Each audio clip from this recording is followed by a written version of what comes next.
The 12th annual Dark Star Jubilee once again brought the spirit of the Grateful Dead to life over Memorial Day weekend at Legend Valley in Thornville, Ohio. Hosted by Dark Star Orchestra, obviously, the festive welcomed a jam-heavy lineup that featured Mo, Warren Haynes, Daniel Donato, and a lot more. With their ties to the Grateful Dead dating back to when the venue was known as Buckeye Lake, Legend Valley provided the perfect setting for 3 days of psychedelic grooves and rootsy Americana. From the first note Friday to the final encore Sunday, the Jubilee captured the essence of the scene. Great music, a laid-back vibe, and a whole lot of love. Friday night kicked off with a couple of bands I don't know much about. Hot Buttered Rum I've heard of before, but then we got into Melvin Seals and John Kay. Just, does anybody, I mean, I would not want to see a celebrity death match between John Kay and John Mayer, because besides the fact they're both named John, I mean, they both can channel a specific feeling of Garcia in a specific year. They understand it. They have the technical knowledge to do that. But he just, John Kay channels Garcia with this precision. And just Melvin's band, even though they aren't Dead and Company, they have this like tapestry underneath that makes him flourish. And then with Dark Star Orchestra, they did a April 9th, 1982 Rochester show, which I am a huge fan of them doing the 80s Dead. That's, if I go see Dark Star Orchestra, I really want to see that, even though my favorite Dead is probably 72, 74. Seeing it live, it just remembers me of my youth. You know what I'm saying? And they did Birdsong, they did Stella, Satisfaction, and then for the encore, they did Keep On Growing and Love the One You're With, which Steven Still sat in with the Dead in, I guess, 83 at Brandenburg, maybe in October. Saturday night, one of my a couple of my favorite bands. I mean, we run through some of these bands. Oregon Fairchild is the best Oregon trio out there. That three people can bring that kind of heat and be that tight. I've talked to Dave a few times over on All That Jam, and he's just the kindest person. He actually learned the theme song to All That Jam and played it for me, so that's fantastic. Then we got Armchair Boogie, which is, you know, they're pushing the Americana roots bluegrass thing to its extreme there. The Crew, how are we going to say no to the Crew? And no, it's not Motley Crue. This is the Crew. They bring in all these fantastic African rhythms and world stuff. Perfect before bringing in Leftover Salmon with the polyethnic slamgrass sound. You know, come on. It was Drew Emmett's birthday. Fantastic. And then, I mean, alrighty. So, you know, if I went through Oregon Fairchild to Leftover Salmon, I'd say that was a fantastic show. But then we get Mo, who did a fantastic version of Tailspin. Go find the show, listen to it. It's fantastic. Dark Star Orchestra did a 77 show, 10/7/77 Albuquerque, for their Saturday night performance. And you get Sunrise, which I always felt like Sunrise on the LP as the last song to close the first side is the perfect prelude to what we get for Terrapin Station. It's almost like an introduction to Garcia, and there's just enough time to think about it when you pick up the album and flip it over and start side two. So that's beautiful. Also had Bertha Terrapin Station, because if you're going to do Sunrise, you got to do that. And the band added its own flair with high-flying silk dancers and special guest Drew Emmett joining for a rollicking encore of Quinn the Eskimo. Guitar wizard Daniel Donato brought his Cosmic Country crew back to Dark Star Jubilee for the second year in a row, and they wasted no time kicking things off. I love his energy. It's a little rockabilly, a little bit twangy. He did a bunch of originals, some covers, Waylon Jennings, Merle Haggard. He was followed by Warren Haynes. Government Mule, the Almonds, we know who he is. His last album was called Million Voices Whisper, and he has Kevin Scott on bass, drummer Terrence Hagen, sax player Greg Osby, and Matt Slocum on the keys, and he did a big, fantastic set. He had Rob Baracco, Jeff Mattson come out for Patchwork Quilt, That's What Love Will Make You Do, and Black Peter, which I have seen pop up a few times on Warren's sets recently.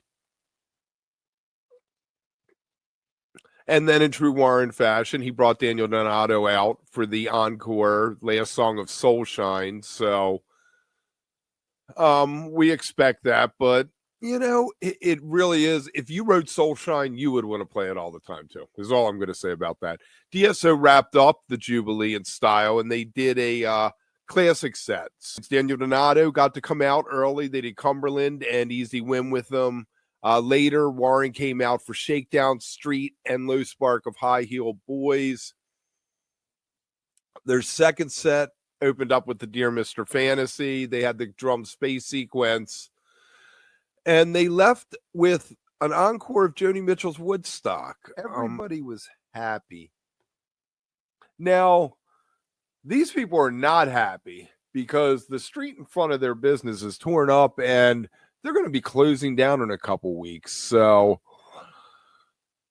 this is tough for me because I've never been there. So I don't have that kind of connection to the place. But on the other side, I mean, they created Fish. So, all right, to kick off the final stretch, Tuesday, June 3rd, kicks off a 2-night run with Dobbs Dead, which is a jam band that Cotter Ellis, who now plays with Goose, was in.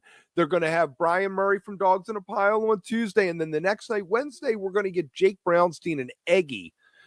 Thursday night, Bob Wagner takes the stage with his all-star crew. Friday night, we get Grippo Funk. So it's bittersweet. There's everybody who's up there for the final stretch there. Go check it out. All right, Vampire Weekend. They did this crazy encore, and I looked at this and I was like, my God, that's like an hour and a half set, but it was 22 minutes. So when you see something like Jam Flow, man, Ezra has said how much he loves that song and how he said something like, if it was Fish doing it, if Trey wrote it and not Mahali, what would you think? And I'm totally with him. But if you just look at that, that's crazy. And it's so fantastic that they're willing to just to be up there and that open. It's the whole Reed Mathis thing of willing to embarrass yourself in that moment. El Paso didn't get very far. Thunderstruck didn't get very far. Some of them were a little more fleshed out. Chop Suey, they got a little bit with. Psycho Killer. Me and Julio, Ezra actually knew the words for. So it was pretty fantastic. All right, we're going to jump into the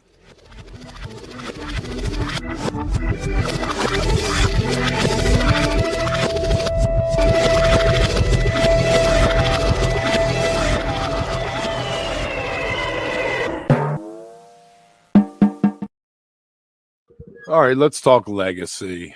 The real rock and roll in the 70s was the Winters Brothers, and it was the rock and roll hoochie coo himself, Rick Derringer.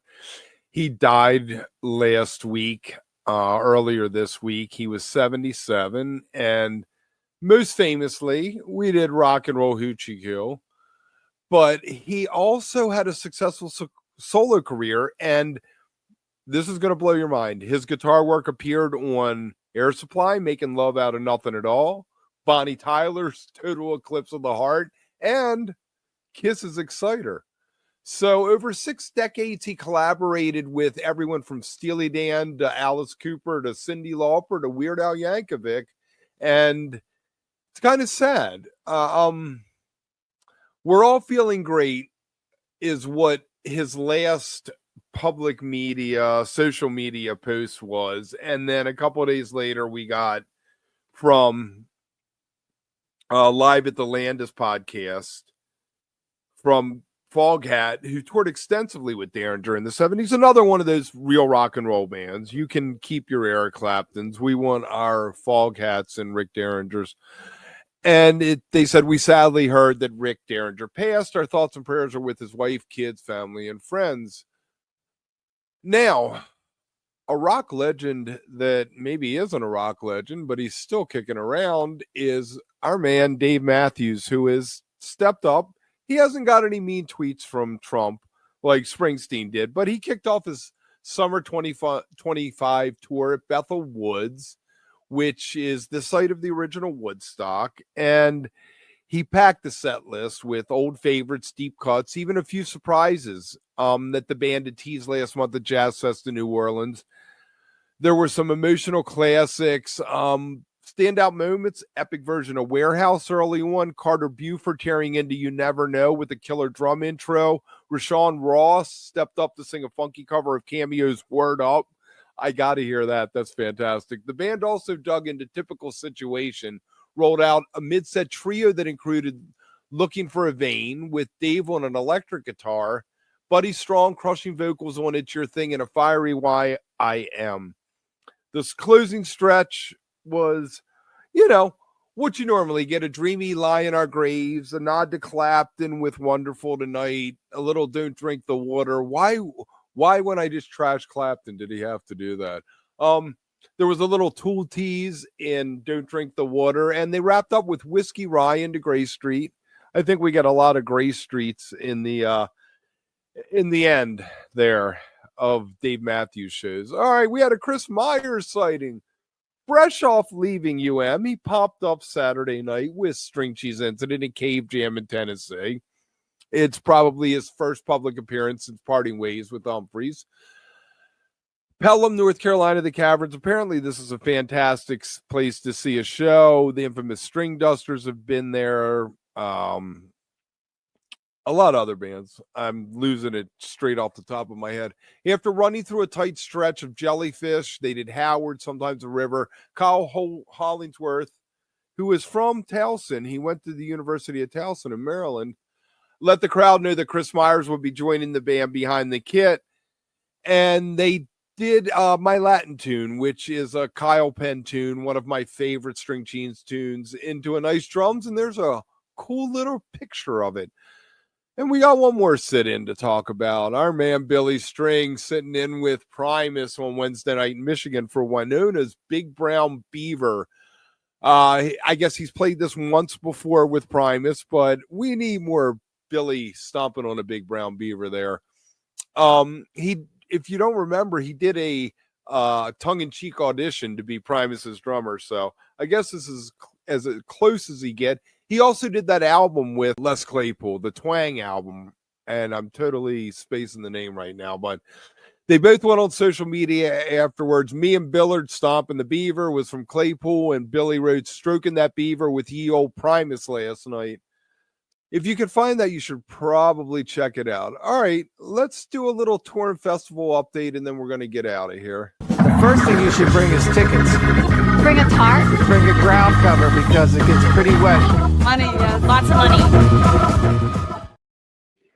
Some of this stuff is too new to even have posters out. But let's pick up where we left off with Billy Strings. He just wrapped up the West Coast run with Willie Nelson's Outlaw Music Festival, and he closed things out Sunday at the Gorge Theater. Right afterwards, boom, he announced new shows. 2 headlining gigs this August in Eugene, Oregon, and Everett, Washington, plus a stop at the Charlotte Bluegrass Festival in Michigan.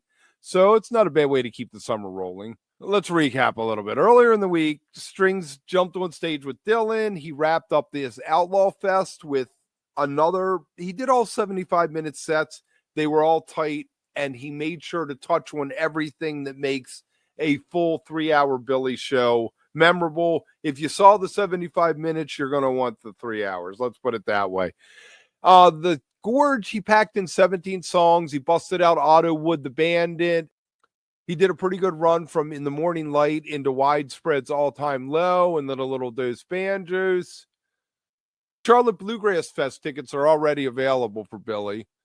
This is the first Bluegrass Festival I ever attended, and it changed my whole life, he said. So it should be a pretty cool experience. If you want a real full-blown experience, Sublime is heading to Las Vegas this summer for a 3-day takeover they're calling Fear, Loathing, and Sublime. It's set for August 14th through 16th at Park MGM. It's going to have 3 performances by Sublime, starting with a Thursday night welcome party. The weekend continues with Sublime headlining Dolby Live on both Friday and Saturday, joined by Pennywise, the Vandals, the Ataris, Long Beach Dub All-Stars, who knew they were still around, Jesse James, Farrah, and Zano. So there's going to be acoustic sets, nice nightly parties, special memorabilia exhibit. Drummer Bud Gall promises this Vegas takeover is going to be nuts. Party every night. It's going to be everything Sublime for this weekend. You won't want to miss it. Tickets go on sale probably like a couple hours from now. All right, let's look ahead to the fall a little bit. Golden Road Festival returns October 17th to 20th with a brand new home in Lanier Island's Legacy Lodge in Bruford, Georgia. This year, we're going to have Taj Mahal Quintet. And then we're also going to have Don Was and the Pan Detroit Ensemble featuring Don Was, Jeff Candy, Vincent Chandler, John Douglas, among others. The Supersonic Shorties that includes Nikki Gillespie, Kanika Moore, and a bunch of other fierce women.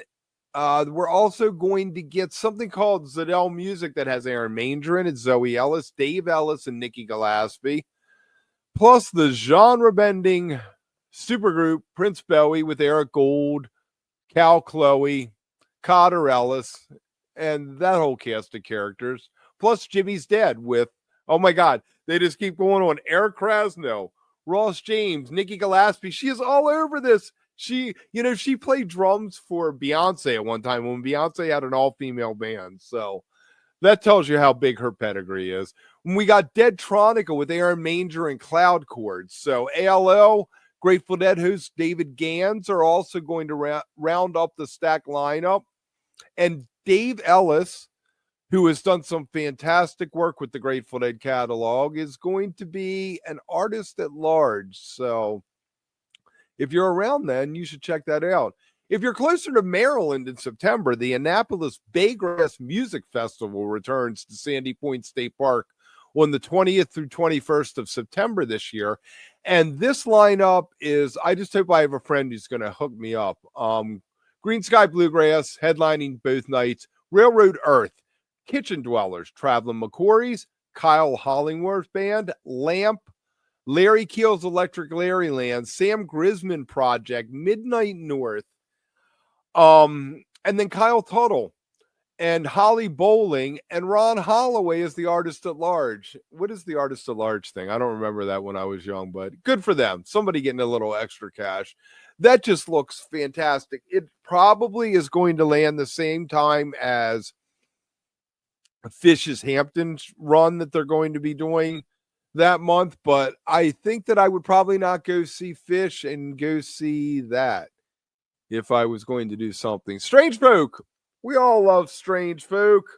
Assembly of Dust, the whole 9 yards. Where's Reed when we need him? They're back with the Garden of Eden Festival for the first time since 2019. It's set for August 22nd, 23rd at Jay Peak Resort in Jay, Vermont, and it will mark the band's first performance together in 6 years. So it's going to be John Tafton, Eric Locker, Reed Garner, and Luke Smith for 2 nights. And if you're a fan of them, it's a chance to reconnect with the spirit and community of that scene, which really defined the band's earlier years. And a lot of people, touched on that. That circle came in contact with a lot of us. The first one of these was back in 96. And like we said, they stopped 6 years ago. We're going to have Seth Yavakan Band. Pink Talking Fish is going to be there. We're going to get Strange Folks a couple of nights. You should check that out. If you're more into something Sting and Shaggy, they're teaming up to do something at the Man for one night. It's called the One Fine Day Festival, September 9th. And they're going to perform a joint set of hits with Every Breath You Take, It Wasn't Me, yada, yada, marking their only U.S. appearance together. They've also handpicked a great lineup. So the lineup is why you're going. It's not necessarily to see Sting and Shaggy performed together. But we got Coffee, Tank of the Bangas, G-Love and Special Sauce.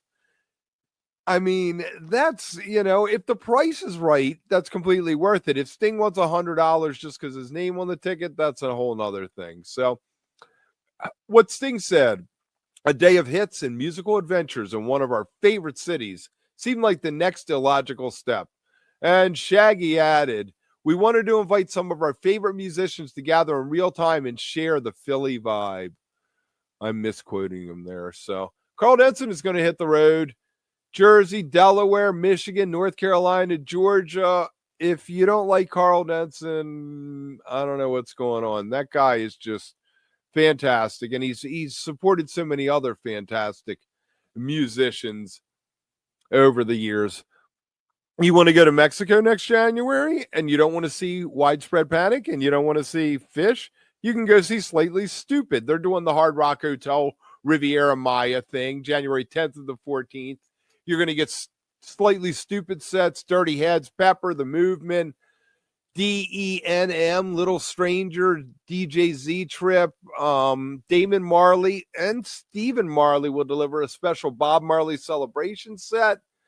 So tickets are on sale now if you want to check that out. If you really want to plan your life out for like a year, summer camp's coming back next year.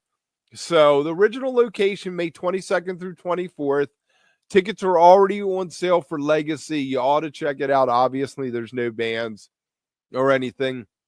And finally, Jason Bonham, fresh off his Zeppelin set with is doing Led Zeppelin evening with a 50th anniversary of Physical Graffiti. 22 cities all over. You want to check it out. Greek Theater jumps out. They're doing Oklahoma City, San Antonio, Vail, Denver. Does Vail and Denver count as two cities? Anyway, the final show will take place on October 31st in British Columbia. This is my favorite Zeppelin album of all time, Bonham shared. My goal is to play at least 50 shows to commemorate 50 years. So there will be other songs, and you're going to love every minute of it. And with that, I'm going to let you guys go. Make sure you leave a comment, like, subscribe. We're all over social media. Think about becoming a member. If you like this, I do it on Mondays for the members only. And remember, stay beautiful, but don't stay underground too long.